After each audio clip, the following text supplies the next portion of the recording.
Caracas despierta antes que el sol, no porque la ciudad sea puntual, sino porque el miedo nunca duerme. En los barrios, las ventanas se abren con cautela. En los edificios oficiales, las luces permanecen encendidas toda la noche. En algún lugar, una madre vuelve a revisar su teléfono esperando un mensaje que no llega. Su hijo fue detenido hace días. Nadie le dice dónde está. Nadie confirma si sigue vivo. Durante años, Venezuela aprendió a vivir así, no como una nación, sino como un territorio vigilado. Esta no es solo la historia de Nicolás Maduro, es la historia de un sistema que convirtió el poder en un arma, la ley en un decorado y el silencio en política de Estado. Bienvenidos a Ecos de un crimen siniestro. Hoy reconstruimos la anatomía de un régimen, sus sombras, sus métodos y las voces que intentó borrar. Nicolás Maduro Moros no nació dictador, no nació general, no nació empresario. Fue conductor de autobús, sindicalista, militante disciplinado. Un hombre sin carisma desbordante, sin historia heroica. Pero la historia no siempre elige a los más brillantes. A veces elige a los más leales. Hugo Chávez lo vio, lo protegió, lo preparó.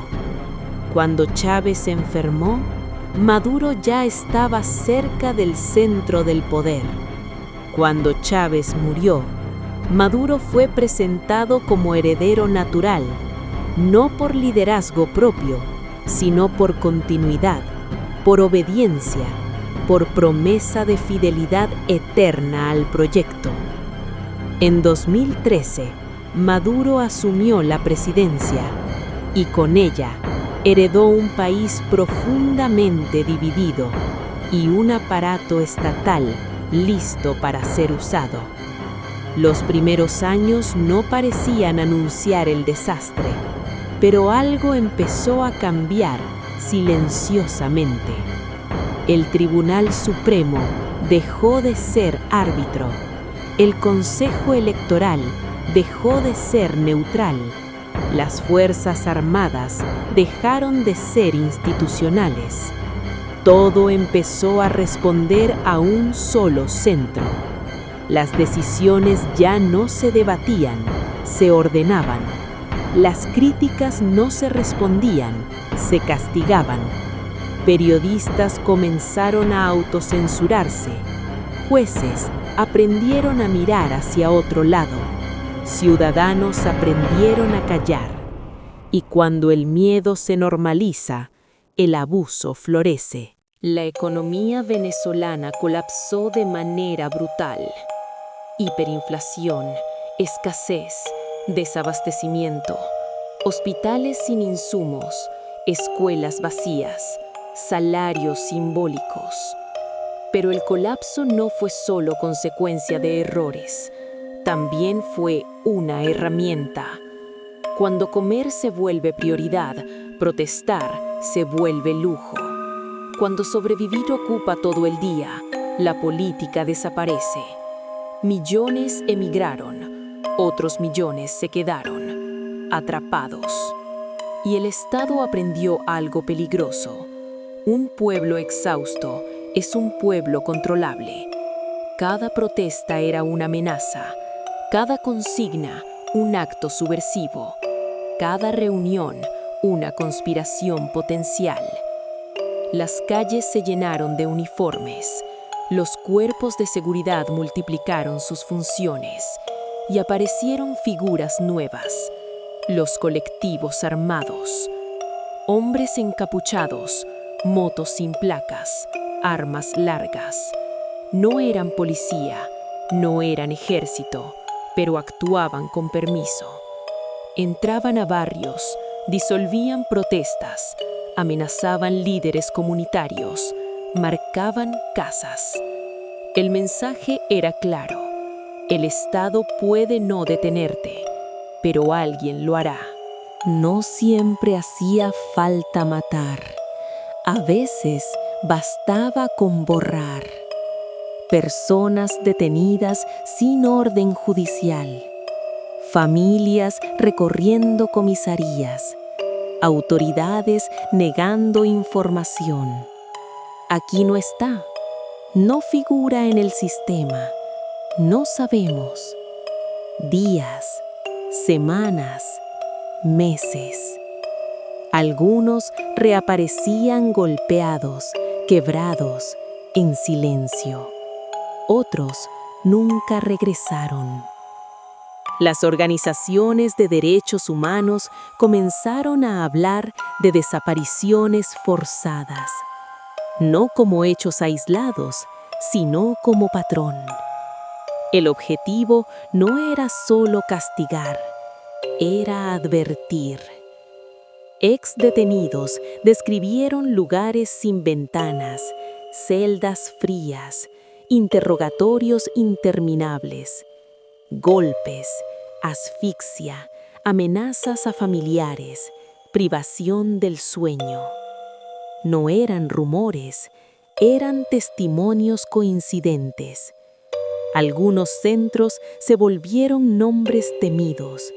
No aparecían en mapas oficiales, pero todos sabían que existían.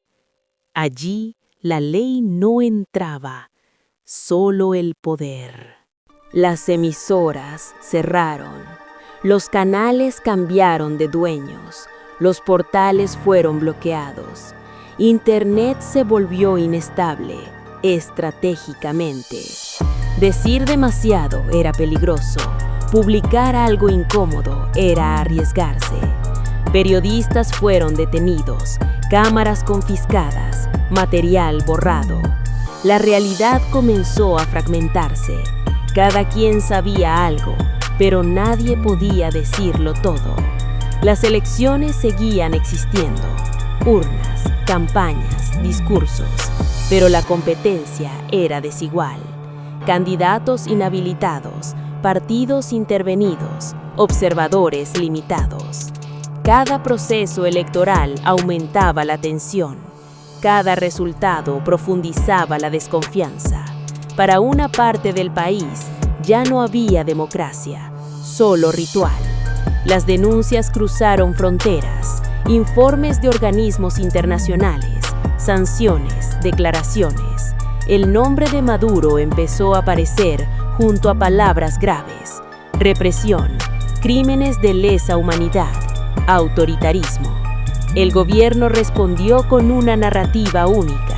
Todo era culpa de enemigos externos, pero el aislamiento creció, y con él la presión.